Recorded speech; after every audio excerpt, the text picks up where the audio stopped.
So basically जो अपना topic है, ठीक है, selection of controller, charge controller का सिलेक्शन करना है, ठीक है। तो इन्वर्टर की बात तो हम लोग कर चुके हैं यहाँ पे कि कैपेसिटी ऑफ इन्वर्टर की कैसे करेंगे, कैपेसिटी इन्वर्टर की। अब जो हम लोग का टॉपिक है वो है कंट्रोलर का कैपेसिटी कैसे करेंगे, ठीक है।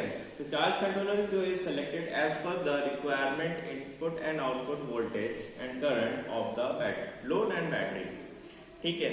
तो जो चार्ज कंट्रोलर सेलेक्ट करेंगे, रिक्वायरमेंट कैसे सिलेक्शन करेंगे, वो किस पे बेस्ड होगा, वो इनपुट पे, आउटपुट पे एंड करंट पे, किस पे, किसकी, लोड एंड बैटरी के ऊपर डिपेंड करेगा, ठीक है।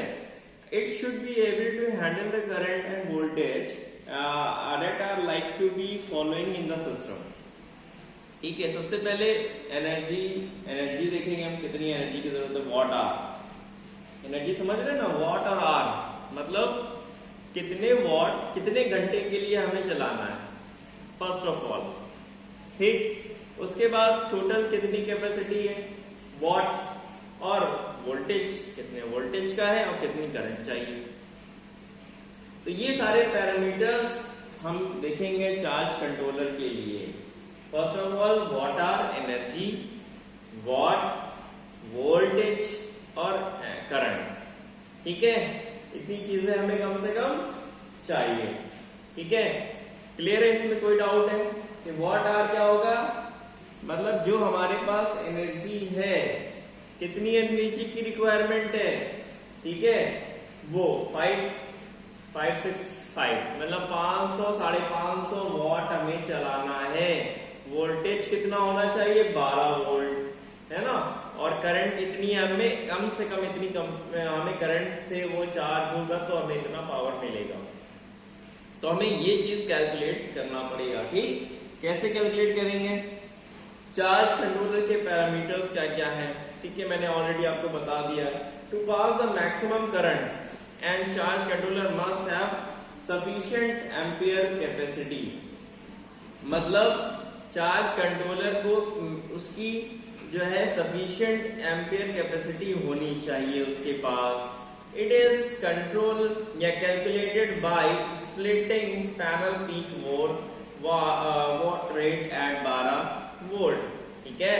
12 वोल्ट तो उसकी क्या है, पैनल का आउटपुट है 12 वोल्ट, ठीक है। फॉर इंस्टेंट 100 वॉट आवर्स जो panel connected to the controller must have charge capacity, उसकी कैपेसिटी कितनी है, मतलब 8.33 एम्पियर, यानी कि 100 डिवाइडेड बाई 12, ठीक है।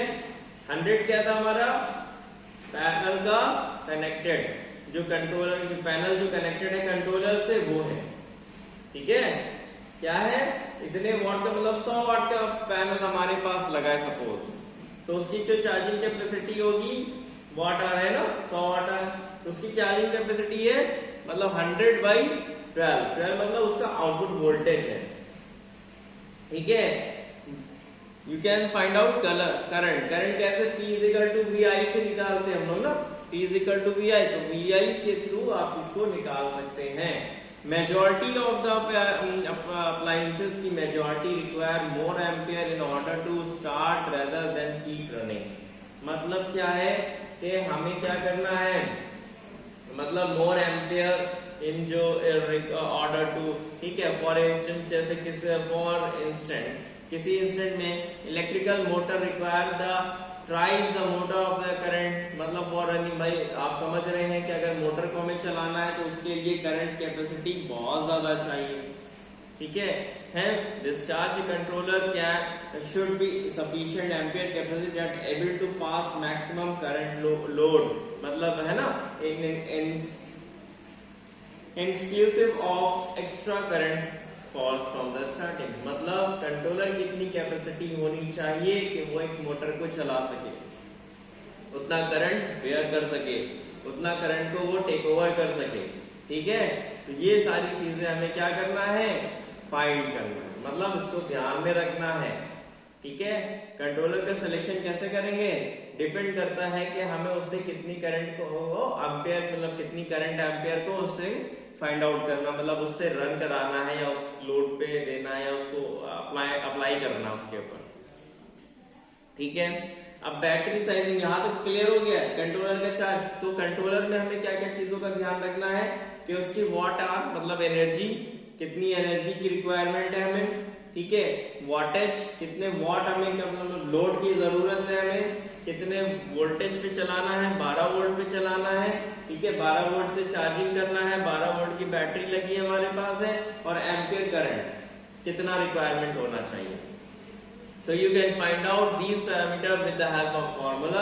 You can formula is equal formula you can find, you can also know about the formula, यानी कि P is equal to VI, और E क्या है, E is equal to what, energy है।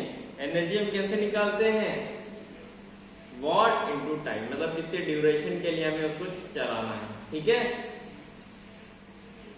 अब क्या करना है, बैटरी की साइजिंग कैसे कैलकुलेट करना है। बैटरी की साइजिंग को कैसे कैलकुलेट करेंगे, batteries require since the appliances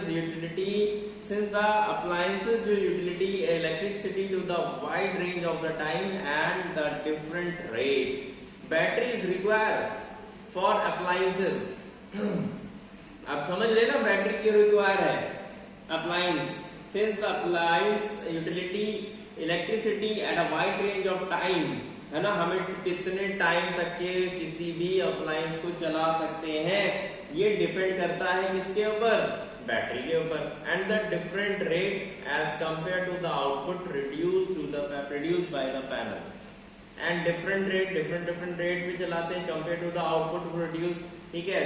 to work properly system, battery must fall under the category of deep discharge. At the same time, the battery must be have storage capacity to operate such appliances at all the time despite a bad weather में भी battery जो है वो आपको maximum जो है long lasting होनी चाहिए। क्लियर है यहाँ तक के, बैटरी हमारी कैसी होनी चाहिए, लॉन्ग लास्टिंग होनी चाहिए। It must be